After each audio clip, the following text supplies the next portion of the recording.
শনিবারের বিক্ষোভ কর্মসূচি বিএনপি জামায়াতের কর্মসূচি। নিজেদের কর্মীদেরকে দিয়ে ভিডিও বার্তা প্রকাশ করে দেশকে অরাজকতার দিকে ঠেলে দিতে চায় কারা? শুরুতেই কিছু ফেসবুক পোস্ট দেখে আসি। কে রিফাত রশিদ, কে হান্নান মাসুদ, কে আব্দুল কাদের, কি তাদের পরিচয়?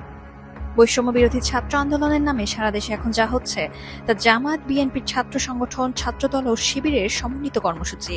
সাথে কিছু কিছু জায়গায় বাম সংগঠনের নেতারাও থাকছেন, কর্মীরাও থাকছেন। খুলনা, হবিগঞ্জে সরাসরি যুবদল, ছাত্রদল ও শিবিরের ক্যাডারদের দেশীয় অস্ত্র, আগ্নেয়াস্ত্র সহ দেখা গেছে মিছিলের মাঝেই সেখান থেকেই পুলিশের ওপর সরাসরি হামলার ঘটনাও ঘটেছে।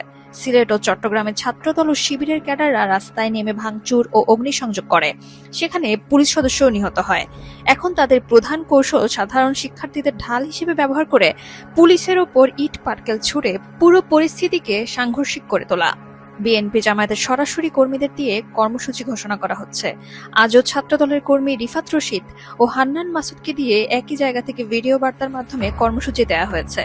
কেন বিক্ষোভ, কেন আন্দোলন? কারণ একটাই, তারা কোনোভাবেই তাদের মাঠের মূল সন্ত্রাসী শক্তি জামাত শিবির নিষিদ্ধ হোক সেটা চায় না। তাদের এখন প্রধান লক্ষ্য সরকার পতন এবং দেশকে অরাজকতার মধ্যে ঠেলে দেয়া।